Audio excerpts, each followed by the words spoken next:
Kalau kita ditanya perilaku apa saja yang pernah kita lakukan di masa lalu, mungkin kita akan lupa. Karena waktu telah berlalu begitu cepat. Dalam bahasa Al-Quran, waktu itu tidak bisa diperpanjang dan tidak bisa dipersingkat. Waktu adalah waktu berjalan apa adanya. Tapi cara yang paling mudah adalah dengan memperhatikan logika dan ilustrasi sebagai berikut. Kalau hari ini kita memanen buah rambutan, berarti di masa lalu kita pernah melempar biji rambutan ke tanah. Kalau hari ini kita memanen mangga, berarti di masa lalu, walaupun kita lupa, mungkin kita pernah melempar biji mangga ke tanah. Kalau hari ini kita memanen buah nangka yang banyak, dari pohonnya yang lebat, barangkali kita lupa bahwa di masa lalu kita pernah melempar biji nangka ke tanah. Apa yang kita panen hari ini, itulah yang pernah kita lempar di masa lalu. Sekarang pertanyaannya, panen apa kita hari ini? Kalau hari ini kita panen penderitaan, itu artinya kita juga pernah melemparkan bibit-bibit penderitaan di masa lalu. Kalau hari ini kita panen permusuhan, berarti kita juga pernah melemparkan bibit-bibit permusuhan di masa lalu. Kalau hari ini kita panen kebahagiaan dan keberkahan, itu juga bagian dari bibit-bibit keberkahan dan kebahagiaan yang kita tanam di masa lalu. Pada dasarnya hari ini adalah hari yang telah diantarkan oleh apa yang kita tanam lewat bibit-bibit yang kita lemparkan ke semesta ini di masa lalu. Itu yang sering kita tidak sadari. Kadang-kadang kita suka mengingat-ingat, apa ya yang pernah saya lakukan di masa lalu, lihat saja. Hari ini kita sedang memanen apa? Karena semua yang kita panen hari ini itu bukan kiriman dari Allah. Itu adalah bibit-bibit yang pernah kita tanam oleh kita sendiri di masa lalu. Dan Allah sebagai Rabb al-Alamin, sang keberadaan, itu hanya mengizinkan bibit itu tumbuh sesuai dengan keinginan kita. Bibit-bibit itu mungkin kita pernah lemparkan ke dalam pikiran kita. Sampai pikiran kita nggak pernah istirahat. Itu sebabnya kalau kita mengacu kepada hasil risetnya para ahli neurosains, ternyata otak kita itu ukurannya hanya 2% dari berat tubuh kita. Berat otak kita itu hanya 2% dari berat tubuh kita.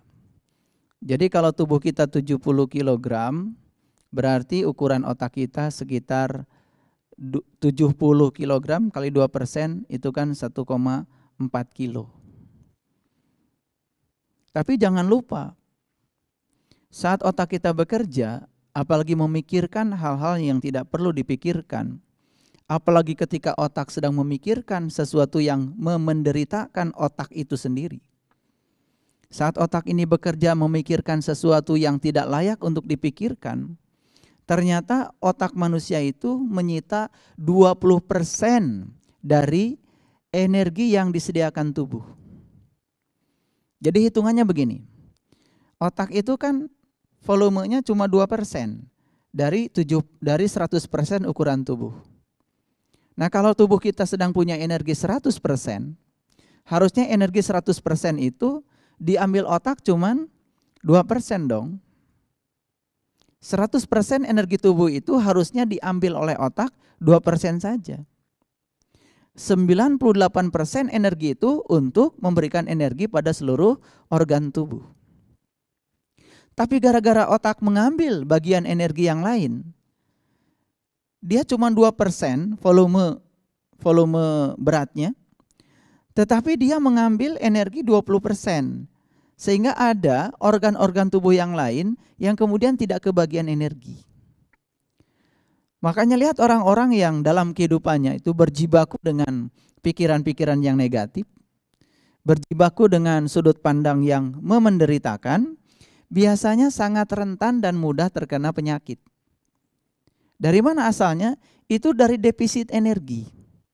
Karena ada organ-organ tubuh yang kemudian tidak mendapatkan energi yang cukup, akan dilanda oleh kelelahan yang luar biasa, cepat lelah, cepat capek.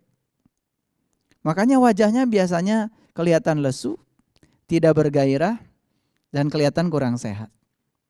Padahal sehat itu merupakan sebuah hadiah ya. Dengan sehat itu apapun bisa kita lakukan. Orang yang sakit banyak ya hambatan yang tidak bisa dia lakukan. Bukan berarti saya mengatakan sakit sebagai musibah. Sakit juga bisa berkah. Bahkan harta pun tidak selalu menjadi berkah. Mohon maaf ya, pernah gak kita mendengar ada orang kaya kemudian rumahnya dimasuki segerombolan maling, kemudian yang punya rumah itu ditembaki satu-satu. Bahkan kita pernah mendengar ada orang yang disekap gitu, satu keluarga di rumahnya. Mungkin kita tidak pernah melihat pelajaran apa dari situ. Kalau dia nggak kaya, itu maling nggak masuk rumah dia. Itu maling masuk rumah dia karena dia kaya. Jarang kan maling yang masuk rumahnya orang miskin. Mohon maaf ya, saya menggunakan kata miskin dan kaya ini bahasa saja supaya tidak sulit. Karena pada dasarnya dalam hidup ini yang miskin juga menderita, yang kaya juga banyak yang menderita. Loh, memangnya apa penderitanya orang kaya? Orang miskin menderita karena kekurangan. Orang kaya juga menderita karena takut kehilangan.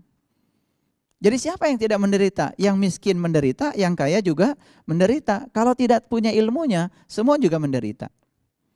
Maka yang paling beruntung adalah mereka yang kaya dan tidak takut kehilangan. Sehingga dia bisa menjadikan kekayaannya sebagai sesuatu yang membebaskan dia dari penderitaan. Tapi sedikit sekali ya orang kaya yang tidak terikat pada kekayaannya. Sedikit ya. Sedikit sekali orang kaya yang mau mengorbankan kekayaannya ya. Seperti Zuckerberg misalkan yang punya Facebook itu ya. Dia menyumbangkan 90% ya semua pemasukan Facebook itu untuk donasi lembaga-lembaga sosial. Saya kira itu sangat islami sekali ya. Maaf ya, saya berbicara sangat islami. Perilakunya sangat luar biasa, sangat lembut. Orang yang ahli di dalam olah napas, memberdayakan napas, ya udah lembut, cara tarik napasnya, buang napasnya, kesadarannya sudah terfokus pada napas. Bahkan orang-orang yang sudah melatihkan kepada kita tentang present moment, hadir dalam kekinian, itu kan dengan cara memfokuskan pikiran pada napas. Karena saat pikiran difokuskan pada napas, pikiran itu tidak terlempar ke masa lalu, tidak terlempar ke masa depan. Dia hadir sepenuhnya dalam kekinian. Masa lalu tinggal sejarah, masa depan masih misteri. Sebetulnya hidup kita tuh saat ini. Makanya kalau saya ditanya siapa orang yang paling penting, ya tentu saja orang-orang yang sedang berada dengan hidup kita saat ini, yang sedang menghidupi kita di saat yang paling penting. Karena saat yang paling penting adalah saat ini. Bukan masa lalu, bukan masa depan, tapi saat ini. Saat yang paling penting adalah saat ini. Makanya orang yang paling penting adalah orang-orang yang sedang menghidupi kehidupan kita saat ini.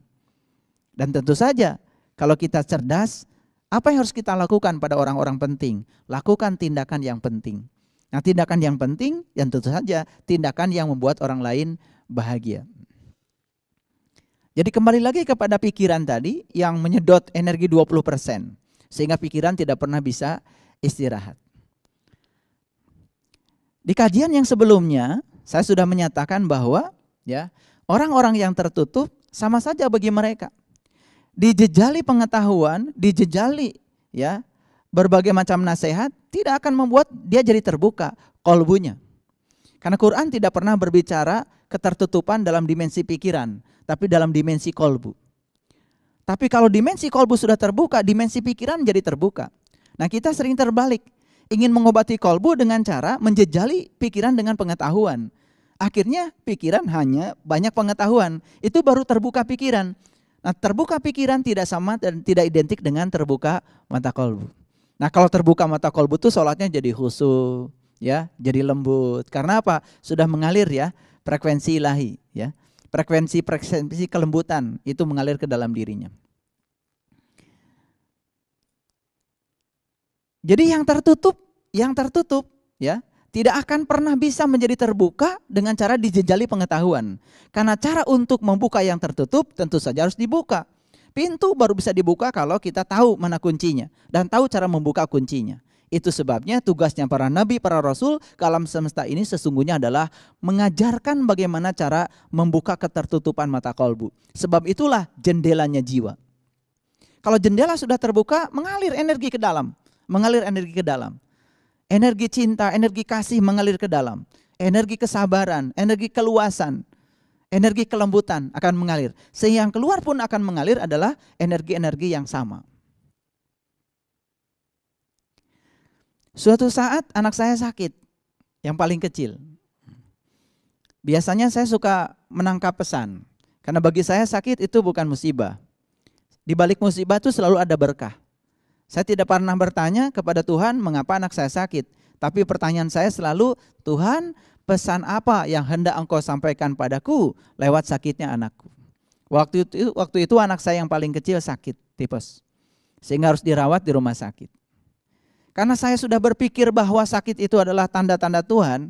Sakit itu adalah Tuhan sedang membimbing saya untuk menunjukkan sebuah jalan. Jadi sesampainya di rumah sakit, ya, saya melihat sebuah tulisan. Membuat sebuah tulisan. Tulisan itu sederhana, judulnya Hidup Sehat. Dan saya tidak akan pernah menangkap makna di balik itu kalau anak saya tidak sakit.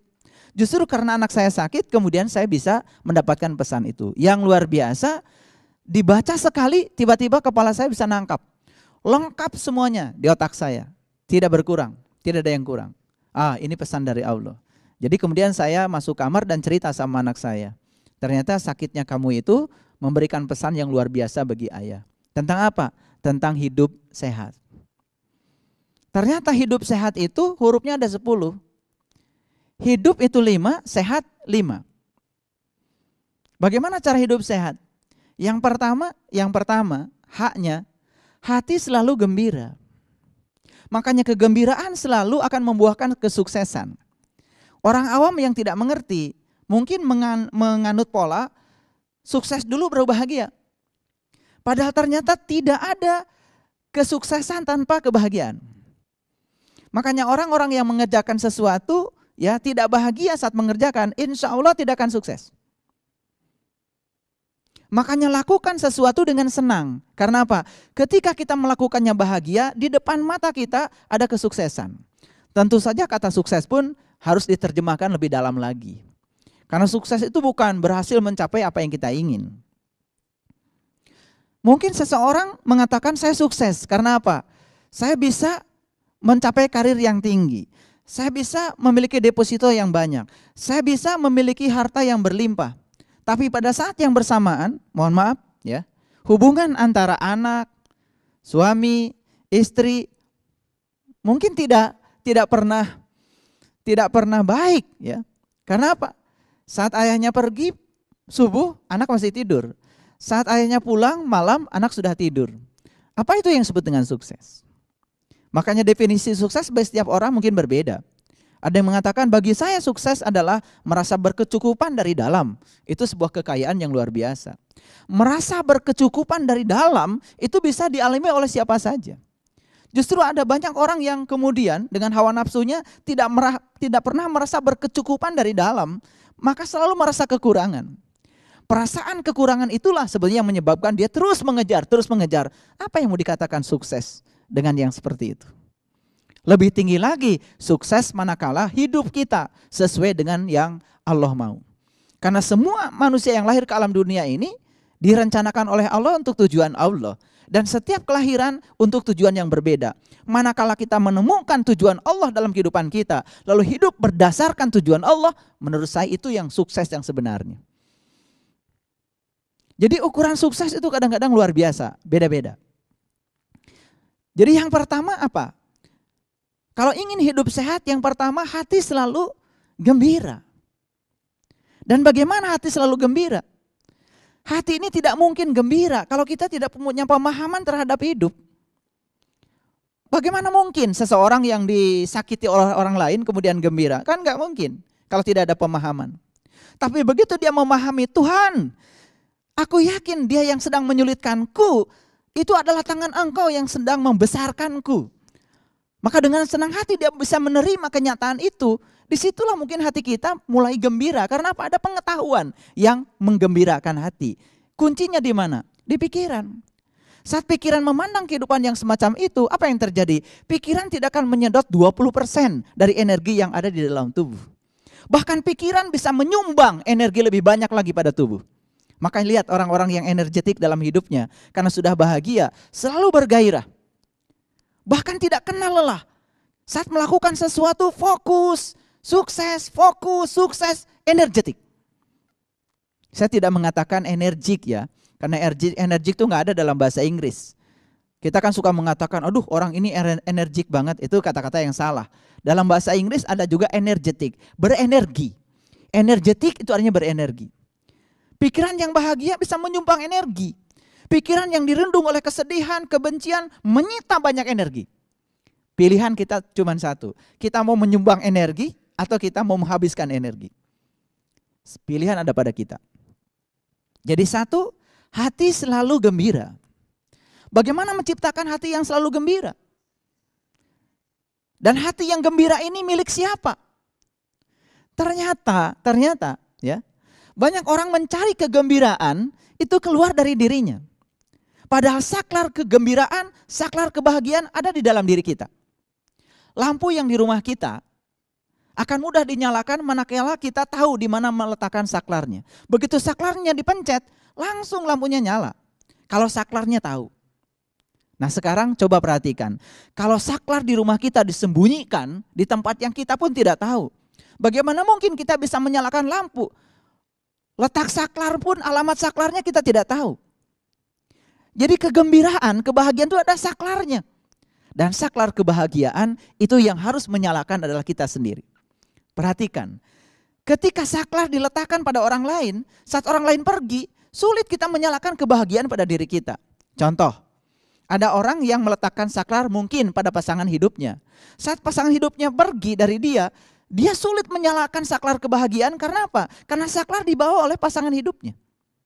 Ketika orang meletakkan saklar pada uang, ketika uang ada, mudah menghidupkan kebahagiaan. Saat uang tidak ada, kebahagiaan tidak akan mudah dihidupkan. Saklarnya tidak ada. Dibawa oleh ketiadaan uang. Lalu kegagalan kita selama ini apa? Kita selama ini sering meletakkan saklar di tempat yang keliru. Harusnya saklar kebahagiaan letakkan di dalam diri kita. Kebahagiaan itu adalah pilihan. Kebahagiaan itu adalah putusan kita. Saya mau bahagia, tidak bahagia, itu keputusan kita. Walaupun untuk keputusan itu diperlukan pengetahuan. Maka cari pengetahuan yang mendorong kita untuk bahagia. Dalam keadaan bahagia, apapun yang kita lakukan pasti akan sukses. Saya sering cerita pada mahasiswa saya, kalau kamu belajar fisika tidak bahagia, tidak akan sukses. Kalau kamu mengerjakan tugas-tugas dari saya tidak bahagia, kamu tidak akan sukses. Karena syarat untuk sukses harus bahagia melakukannya. Makanya saya sering mengatakan, temukan bakatmu dan lakukan sesuatu sesuai dengan bakatmu. Dan saat kau melakukannya, kau akan melakukannya dengan bahagia. Kesuksesan di depan Anda. Dan itu akan membuat seseorang menjadi sehat. Aneh kan, kita kuliah di jurusan yang salah, kemudian kuliah menjadi stres. Kenapa? Karena saat kita belajar kita tidak bahagia, tidak happy dengan jurusan yang kita ambil. Kan itu kita sedang menyiksa diri kita sendiri. Nah itu karena kita tidak mengerti bakat kita sendiri. Jadi yang pertama, hati selalu gembira. Bagaimana latihan hati selalu gembira? Kuncinya sederhana. Pertama, nyalakan dulu saklar kebahagiaan dalam diri kita. Pastikan bahwa saya setiap saat akan gembira, akan bahagia. Itu keputusan dari dalam diri kita. Yang kedua, latihannya adalah bahagiakan banyak orang. Karena apa? Ternyata kebahagiaan itu kita rasakan luar biasa saat kita melihat orang lain bahagia yang dibahagiakan oleh kita. Sederhana bukan? Bahagiakan banyak orang.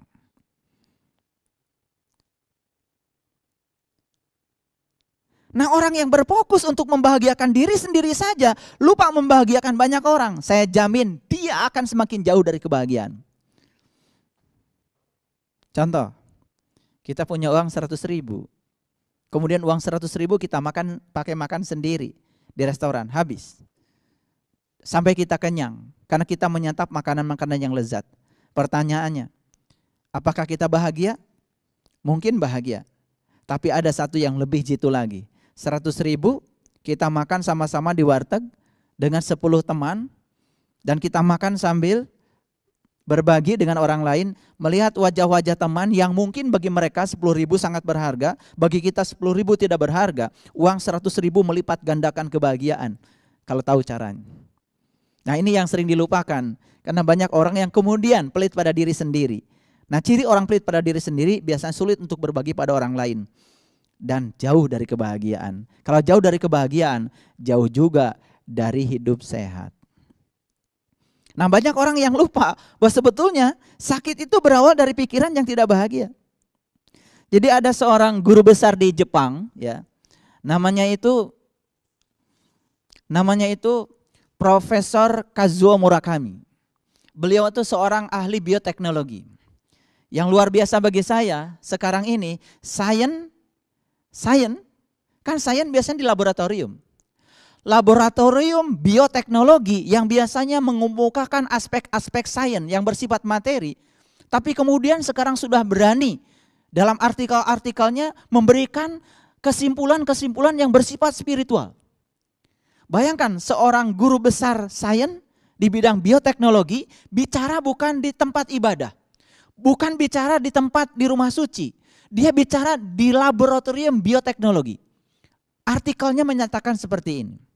Ketika jatuh sakit, hati yang optimis dan pikiran yang positif akan memberikan efek penyembuhan yang lebih baik daripada obat. Ketika jatuh sakit, hati yang optimis dan pikiran yang positif akan memberikan efek penyembuhan yang lebih baik daripada obat. Ini yang ngomong bukan ustadz. Yang ngomong bukan ahli agama. Seorang saintis kalau bicara pasti berbasis data dong. Bukan berbasis kira-kira. Pasti ada riset yang dilakukan bertahun-tahun untuk membuat kesimpulan seperti itu. Kan harusnya begini kalau ahli bioteknologi. Obat ini lebih bagus untuk menyembuhkan ini, kan biasanya begitu. Obat ini bagus untuk menyembuhkan itu, kan biasanya begitu. Tapi saintifik sekarang sudah menyentuh dimensi spiritual. Bayangkan laboratorium bioteknologi di Jepang berani membuat artikel yang semacam itu. Penyembuhan lewat hati yang optimis dan pikiran yang positif lebih ampuh daripada dulu. Semua saintis mengatakan bahwa gen itu bersifat abadi. Gen bersifat tetap dan tidak bisa diubah. Makanya ada yang mengatakan di dalam gen itu suratan takdir seseorang itu sudah ada. Karena itu merupakan sebuah kumpulan data yang harus dibayar sebagai sebuah hukum karma, katakanlah. Yang tidak suka dengan kata karma, ya mohon maaf saya menggunakan kata itu. Tapi itu kan hukum timbal balik. Itu juga hukum alam sebetulnya, kalau kita sadar. Apa yang dikatakan di situ? Ternyata gen itu bisa dirubah. Nah, sekarang bagaimana cara mengubah gen? Dua yang dikemukakan oleh beliau. Dengan cara apa? Doa dan tersenyum. Mengubah gen, yang katanya gen itu bersifat tetap dan abadi dan permanen. Ternyata gen setiap manusia itu bisa diubah. Dengan cara apa? Dua yang dikemukakan oleh beliau. Doa dan tersenyum. Jadi kalau saya di rumah ibadah mengatakan gen bisa diubah dengan apa? Doa dan tersenyum, mungkin orang tidak heran. Ini seorang profesor bioteknologi di laboratorium bioteknologi bicara gen bisa diubah dengan doa dan tersenyum. Kan ini melampaui saintifik. Itu yang dikatakan Rasulullah itu semakin jelas pembuktiannya. Agama itu akal dan tidak ada agamanya bagi yang tidak berakal. Jadi kalau sesuatu yang tidak masuk akal, itu tolong diperhatikan. Jangan-jangan itu bukan ajaran agama. Kalau belum masuk akal bukan berarti tidak logik. Cuman logika kita aja belum sampai di situ. Jangan buru-buru menilai tidak logik. Karena kita aja yang belum bisa adaptasi dengan tingkat berpikir yang ada terkandung di situ. Jadi yang pertama, hati selalu gembira. Hati selalu gembira. Dan kita harus punya latihan untuk menggembirakan hati. Gimana caranya? Menggembirakan banyak orang. Makanya coba perhatikan ya. Ketika kita datang di sebuah tempat membawa makanan yang ala kadarnya saja. Mungkin bagi orang itu menjadikan luar biasa. Padahal di rumah kita makanan itu mungkin saja makanan biasa. Itu kan luar biasa. Nah, kebiasaan untuk berbagi itu juga membahagiakan. Lihat orang-orang yang biasa berbagi, wajahnya tuh cerah. Lihat orang-orang yang hanya ingin dibagi, biasanya kan mencari kesempatan untuk mendapatkan keuntungan. Wajahnya biasanya tidak cerah, karena tidak punya kegembiraan. Jadi saya sampaikan selamat deh untuk orang yang sudah gembira hatinya. Dan yang belum gembira, apalagi masih gampang marah, gampang sedih, ya, gampang tersinggung, gampang menghakimi orang, itu tandanya hatinya belum gembira. Ciri orang yang hatinya gembira biasanya matanya pun sudah tersenyum. Matanya sudah tersenyum, telinganya sudah tersenyum. Itu ciri orang yang sudah gembira. Yang kedua, hidup sehat. Yang kedua, I-nya, istirahat yang cukup. Kalau istirahat tubuh barangkali kita nggak usah dibicarakan ya. Tubuh kita sudah punya waktu istirahat yang cukup. Bahkan kita itu kan banyakkan istirahat kan daripada kerja. Tapi luar biasa ya, penyakit itu kan berasal dari pikiran. Di dalam sebuah buku judulnya Menembus Sidratul Muntaha yang saya tulis sendiri, saya membuat tabel ya, penyakit berdasarkan cara berpikir yang salah. Itu bukan hasil riset saya, tapi itu adalah hasil riset Profesor Louis L. Hay. Ya, Profesor Louis L. Hay itu seorang ahli pengobatan holistik yang asalnya seorang ahli pengobatan biasa. Beliau dokter. Dokter yang kemudian mengambil pilihan untuk mengobati pasien dengan cara memberikan sugesti dan pikiran positif. Barangkali sejalan dengan Profesor Kazuo Murakami. Itu yang disebut dengan fenomena placebo. Fenomena placebo itu seperti ini. Ada dua orang punya penyakit yang sama, satu dikasih obat beneran, satu dikasih obat yang palsu. Tetapi yang dikasih obat yang palsu ini diberikan keyakinan-keyakinan yang tambahan. Kamu pasti sehat, dioptimiskan pikirannya, dipositifkan pikirannya, dioptimiskan hatinya. Ternyata dikasih obat enggak betulan, ternyata sembuh lebih cepat daripada yang dikasih obat betulan. Barangkali kita ya kalau datang ke dokter suka ada sugesti kan. Begitu kata dokter obatnya mahal, ini obatnya mahal gitu. Padahal obat biasa. Kata mahal sudah mensugesti kita, karena mahal biasanya berhubungan dengan cepat sembuh kan. Sebetulnya yang menyebabkan kita sembuh bukan obatnya sendiri. Mungkin kata mahal yang tersugesti ke dalam pikiran kita. Nah, sugesti itu ternyata bisa menimbulkan sebuah kekuatan yang luar biasa. Itu yang disebut dengan fenomena placebo.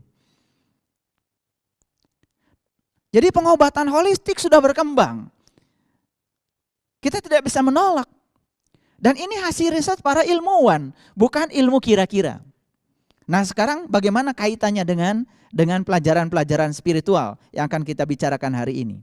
Itu sangat luar biasa.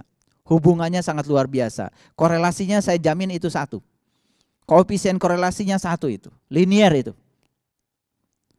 Jadi yang kedua adalah istirahat yang cukup. Istirahatnya apa? Istirahatnya pikiran. Kapan pikiran bisa istirahat? Karena pikiran itu suka loncat ke masa lalu, suka loncat ke masa depan. Kadang-kadang pikiran tidak pernah hadir di masa kini. Satu-satunya cara untuk belajar istirahat pikiran adalah menyadari nafas. Duduk tenang, pejamkan mata, kemudian fokuskan pikiran pada nafas. Fokuskan pikiran pada ujung batang hidung. Lakukan tidak usah lama, 10 menit aja sehari. Maka kita terbiasa untuk bersyukur dengan kehidupan hari ini. Berhentilah membiarkan pikiran terlempar ke masa lalu, terlempar ke masa depan. Lalu kita menjadi orang yang lupa dengan hari ini. Padahal hidup kita yang sesungguhnya adalah saat ini. Besok masih misteri, karena besok belum tentu kita hidup. Kenapa kita tidak hadir sepenuhnya saat ini? Syukur bagi saya adalah hadir sepenuhnya saat ini, di sini. Itu namanya present moment. Makanya present itu kan hadiah sebetulnya. Hadiah terbesar dari Tuhan adalah kehidupan saat ini. Makanya coba kalau bangun tidur ya sebelum apa-apa, ya ucapkan kepada Allah, terima kasih ya Allah. atas hadiah kehidupan yang telah Engkau anugerahkan padaku. Berikanlah kekuatan, kesabaran, agar hariku hari ini, aku bisa melakukan tindakan-tindakan yang membuat Engkau tersenyum. Lebih banyak lagi orang yang bisa aku bahagiakan hari ini. Doa yang sangat luar biasa. Dan itu coba dilakukan setiap hari. Dan setelah itu kemudian kita berterima kasih pada semuanya. Saat kita mengambil air, terima kasihlah pada air. Terima kasih air, hari ini kau masih mengunjungi aku. Bagaimana tubuhku kalau engkau tidak datang? Bagaimana tubuhku kalau engkau tidak datang? Bagaimana kita bisa membersihkan mulut kita, membersihkan wajah kita?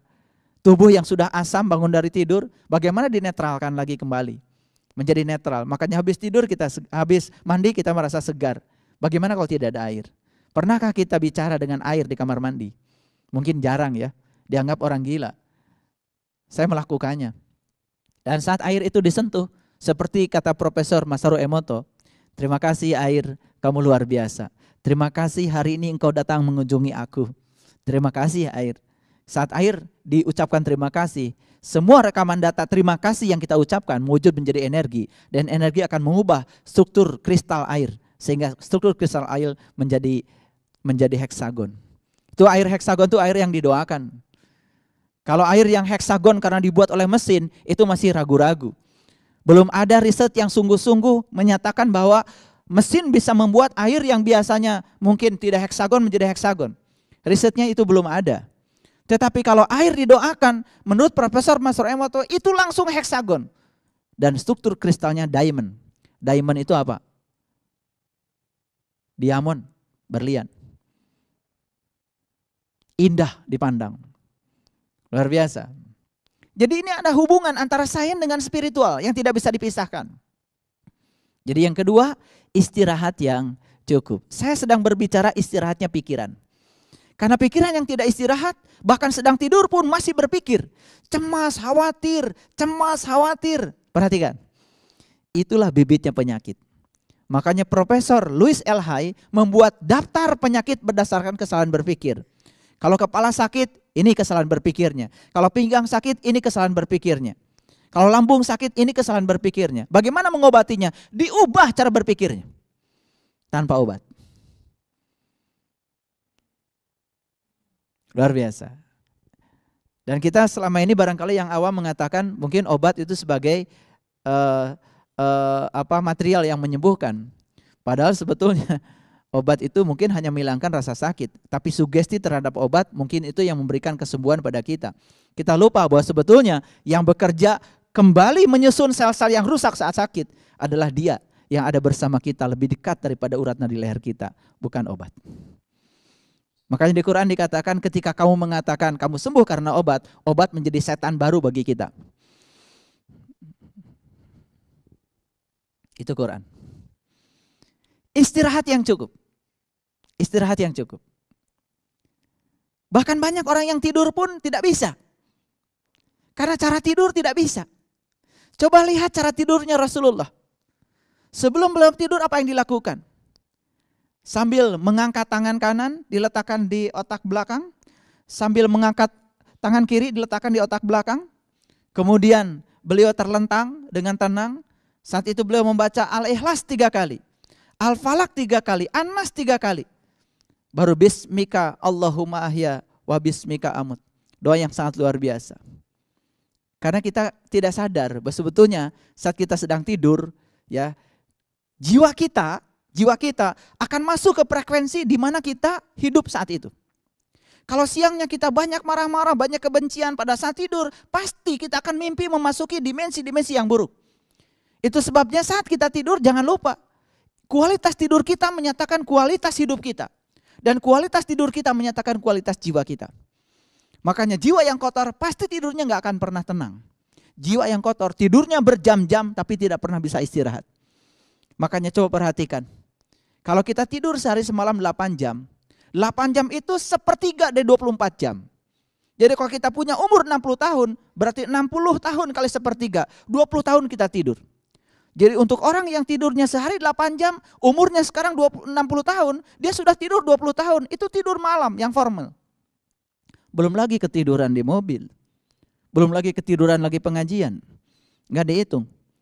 Berapa jam? Kalau kita punya umur 60 tahun sudah sepertiga saja dipakai tidur. 20 tahun. Tapi banyak yang nggak sadar. Makanya beruntung kalau orang yang sudah punya tidur yang baik. Tidurnya tidak lama, sebentar tapi berkualitas. Dan kualitas hidup ditentukan oleh kualitas tidur. Pada saat tidur banyak, kalau saya urai rahasianya, banyak sebetulnya sel-sel yang terbentuk saat tidur. Bahkan regenerasi sel terbentuk saat tidur. Pada saat tidur gelap, tidak ada cahaya, ternyata proses regenerasi sel terjadi lebih mudah. Itu riset, hasil riset. Pertanyaannya, banyak gak orang yang gak bisa tidur? Bahkan tidur harus pakai obat. Dari mana asalnya? Dari pikiran yang tidak pernah istirahat. Kalau pikiran tidak pernah istirahat, bagaimana bisa hidup sehat? Ada yang mengatakan pada saya, rasanya saya sudah, tahajud sudah, sholat sudah, semua ibadah sudah dilakukan. Hati-hati, kalau ibadah cuma dimensi raga, tidak menyentuh dimensi kesadaran, itu juga tidak akan mengubah kualitas hidup kita. Bahkan kualitas tidur kita pun tidak akan berubah. Makanya mohon maaf ya, ketika tidur kita kemudian masuk alam-alam rendah, ketika tidur kita masuk ke frekuensi-frekuensi rendah. Kalau menurut para leluhur kita, para nabi, para rasul, saat sedang kita tidur, nur insani kita itu keluar. Saat nur insani keluar, itu dia masuk kemana? Ke daerah dimensi-dimensi gaib yang frekuensinya sama dengan frekuensi nur insani dia. Jadi dia tidak akan mungkin ya, orang yang tukang marah-marah, misalkan gampang tersinggungan, ya, orang yang hidupnya pikirannya kusut gitu, tidak mungkin tidurnya menjadi damai, gak mungkin. Ini sains, tidak mungkin. Pasti saat dia tidur lelah. Kenapa? Ditambah tidur lagi, tambah tidur lagi, tambah tidur lagi. Perlu waktu tidur yang lama. Tetapi tetap tidak berkualitas. Dulu saya ketika mengatakan banyak sekali orang yang tidak percaya bahwa tidur itu bisa dipelajari. Cara tidur itu ada caranya. Seperti diajarkan para leluhur kita. Mohon maaf ya.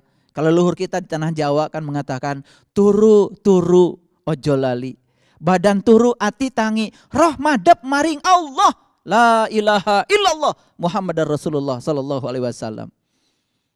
Barangkali yang sedikit alergi terhadap yang saya ucapkan udah gak usah dipikirkan. Tapi bagi saya itu energinya luar biasa. Turu ojo lali. Tidur jangan lupa. Badan turu ati tangi. Saat tidur hati kita tangi, bangun. Dan kita sadar bahwa sesungguhnya satu-satunya di anggota tubuh yang gak tidur itu kan nafas. Dan nafas adalah sumber kehidupan kita, inti kehidupan kita. Yang gak pernah tidur, gak pernah ngantuk, kata Quran surat Al-Baqarah ayat 255 yang namanya ayat kursi. Apa itu? Yang gak pernah tidur, gak pernah ngantuk kan Allah. Satu-satunya dalam tubuh kita yang gak pernah tidur kan hidung kita. Napas di hidung kita, gak pernah tidur. Berarti napas itu adalah kehidupan. Berarti napas adalah Allah yang sedang hadir dalam diri kita. Kita tidur tapi masih bernapas. Kenapa? Ada nurullah, nur Muhammad. Nur insannya keluar. Saat nur insan keluar, frekuensi nur insan itu yang akan dimasuki oleh dimensi nur insan. Jadi kalau dia memasuki alam-alam rendah, itu artinya memang dimensi frekuensi si nur insannya rendah. Jadi mohon maaf ya, kenapa ya saya kalau tidur suka memasuki alam-alam gaib yang menyeramkan? Udah jelas, berarti nur insannya berada dalam dimensi alam rendah. Bagaimana caranya supaya tidur berkualitas? Upgrade, harus upgrade. Gimana caranya? Nur insannya harus di-upgrade agar nur insan bisa menyatu dengan nurullah dan nur Muhammad. Itu sebenarnya masih dalam dimensi tauhid bagi orang yang tahu.